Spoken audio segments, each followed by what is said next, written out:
And Coco, did you ever think you would achieve, or did you ever think you'd be the most featured nigga in hip hop? The most featured man in hip hop? Nah, I wasn't thinking like that. You know, I had to work because they wouldn't play my name on the radio, you know, and it was kind of tough for me, you know what I mean? Mm-hmm. But, you know, when Easy Eiht passed, that was our lifeline to the game. And then all the assets got frozen and all that. So 9 times out of 10, I go to the studio, and for some reason people like the style. And it just kept going and snowballing, and I just didn't stop. Mm-hmm. And then when I looked up, you know, wifey had said, do you know how many features you know? I said, nah, I didn't think about that.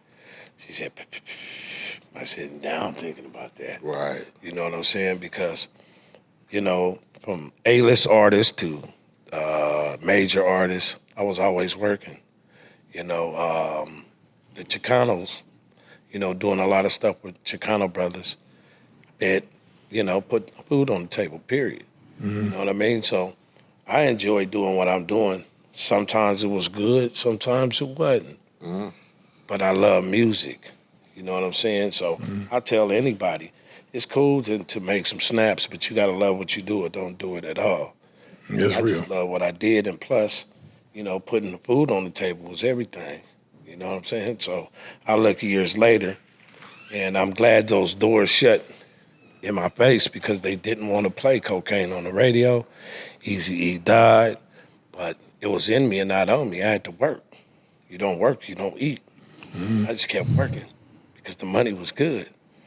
You know, and sometimes it wasn't, you know, but then again, you know, I'm grateful for every moment that I was able to endure all these years and never did stop for the last 35 years. So, you know, I'm here years later being the most featured recording artist in the world, and it's cool.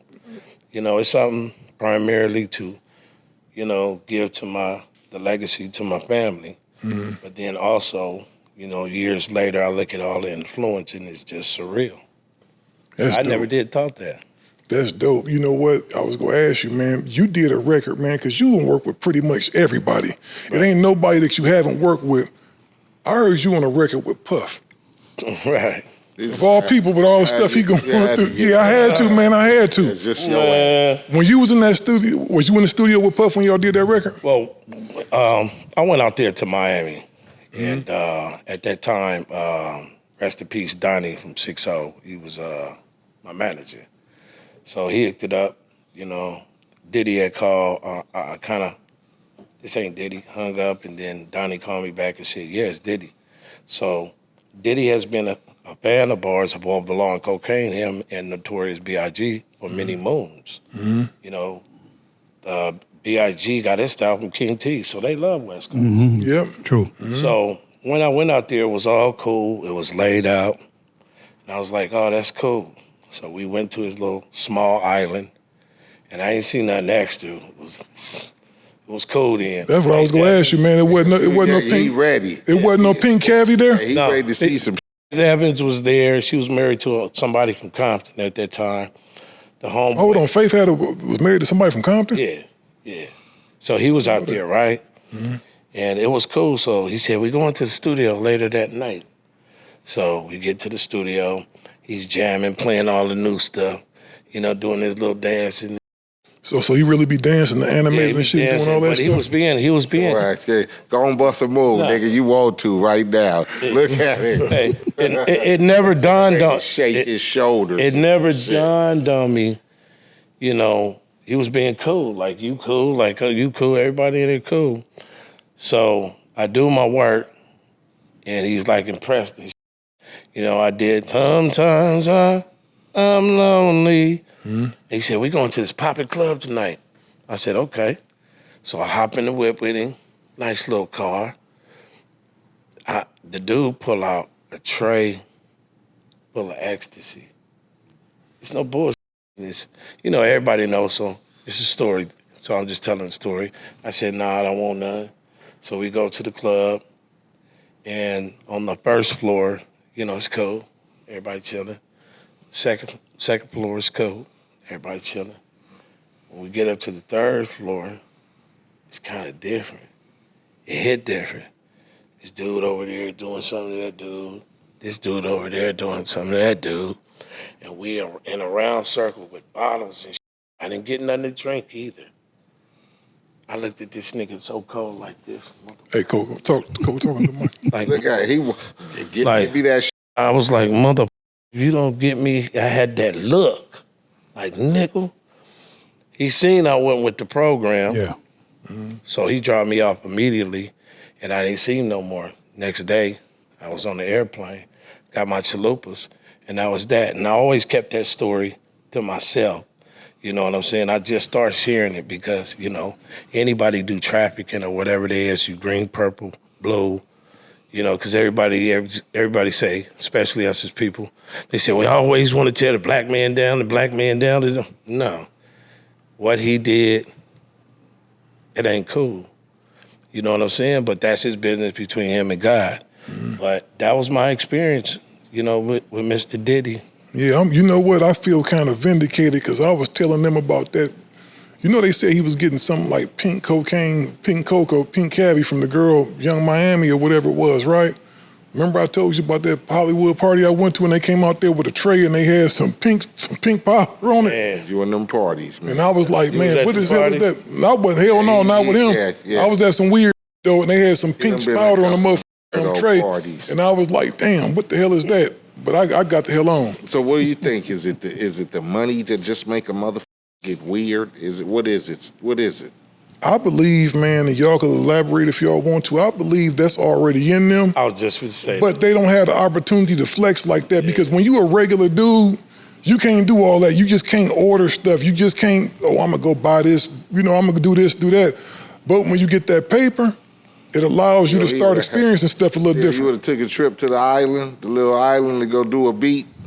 Man, you know what, probably so, but I wouldn't have been with none of the other stuff. But you pop one of them ecstasy, have nigga hopping around like my nigga from Colors with the ears on. I wouldn't have been with that. Look, it was cool until, you know, that situation, but I didn't judge him. I got my motherfucking bread. I won't trip. So to elaborate, he took you to the final level. He took you to the final level of the Matrix, Took me to third the floor. upper room. My nigga said Upper that. room. He took you to the upper echelon. Yeah, the upper room. echelon. And what was he doing? Was he in there dancing? What, More was he details. like? I'm just want to know. Like, did he go to the table? We was sitting at a table. It was bottles, and I just felt uncomfortable, homie. I would have felt uncomfortable You too. know, I'm, no disrespect against any communities, but I'm a full heterosexual, bro, and I don't get down like that. You know what I'm saying? I seen that, and it made me uncomfortable, and I wasn't out there for that weirdo. I was out there to get my bread and handle my business, and I handled my business, and say la vie. Yeah. Now years later, we all seeing this shit happen. You know what I mean? And you know, it's unfortunate and sad, but a lot of that. He's just one out of many that's about to be exposed. Oh yeah. You're gonna be surprised this talk year to the mic. You're gonna be surprised this year who's going to get exposed, because you know there's such thing as a God, and there's such thing as paying the piper from Satan. So when Satan get done with your ass, he's gonna say, "Come here." He ain't the only one, but I did hear from one of the homies, and I ain't gonna put his name out there, but he used to work for Suge. He told me a long time ago. He said, "Man, Puff 10 times worse than Suge ever was." Right. He said, so y'all, he said, you ain't seen nothing, dog. He said, no, that dude ain't innocent like you think he is. He said, and he ain't going into no details with me, but he told me that, you know, Tony, it's a lot of stuff going on right now. Me and you was having a conversation the other day. You know, they accusing Puffy of some freaky stuff, you know, being a freak pretty much, you know what I mean? But it's stuff that goes way deeper. You feel what I'm saying? That ain't cool. It's satanic. Yeah, it's satanic. It's demonic. And there's all kind of shit going on to cut you off. We ain't gonna sit there at the table and act like we don't know what's going on. Oh, it's a lot going on. The biggest thing I was talking with the homie about the other day was the trend, because one of the things Cassie accused Puff of was getting other men to have, you know, relationships with her Right. while he watched. That's weirdo. And it's like, that's a big trend right now. Me and you was talking about that. It's a real trend now to where dudes is going out and getting cats to go mess with their wives while they sit there and look. Yeah. That's weird to me, man. But look, It's But not. references has been going back for a while when you see these weird, rich, old motherfuckers who couldn't get it up no more, and they sit in the hidden room while they wife, you know, f a nigga, and then they be sitting in the hidden room, you know, watching and or filming. Yeah, it's been going on for many months. It's been going on for a while, so you know, like I said, I don't know what category or what criteria of people be, you know, when like you say a motherfucker just say enough ain't enough, and they gotta take it shit to different levels of whatever. It's just take that. Again, that goes to my saying, we got people in this world who just don't know how to be normal. You get me? Yeah, but that's crazy though. Like you said, I don't know if like motherfucker was hidden, nigga did some freaky shit when he was in school as a kid. Right. Who knows what the motherfucker used to do? But the coldest thing Dress around up it, in mom's clothes when she was gone. Who knows? You get me? Motherfucker, and that's why I say, is it the money that makes them feel comfortable to where, you know, I can do all this motherfucking secret, eyes wide shut, got my own community with they masquerade mask on and men all in the corner freaking on each other because I feel like I'm at the status to where I rub shoulders with certain people. Yeah, the upper echelon. I'm untouchable. And they've been that. I'm gonna tell you, that wasn't, I believe anyone is living that hedonistic lifestyle, bruh, it's always been on their mind, but they didn't have the chips to execute the game plan. Now the chips, it's anything can happen.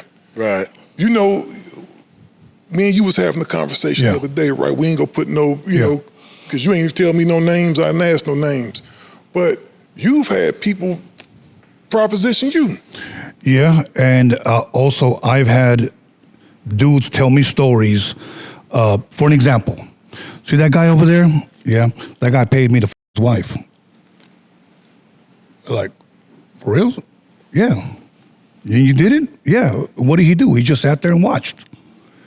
And it's been a trend for a while. Dudes, you know, have pretty much told me stories. Oh yeah, I was with his wife. And then after a while, it almost seemed like a common thing, you know? And the reason why that thing really tripped me out is because I want to say this. I got out of the music industry in 2002, and I didn't come back till 2017. So I really missed like 15 years of music. So when I came back and I started this podcast to promote my documentary, everything just started hitting me. Like, people started telling me stories. Where you been? Man, this has been going on. Man, this has been going on. And then when I started hearing stories, I'm like, this motherfucking world got weirder. I mean, I was working at Rouse, Local 572. I was a teamster for Kroger, who owns Rouse and the city of Compton, right there where Wilmington and the 91 is. And I was there for 15 years, man. And I didn't really listen to no music. I didn't want nothing to do with the music industry because the music industry got weird, and the business side of it just turned me off. So when I came back, it was like new to me all over again.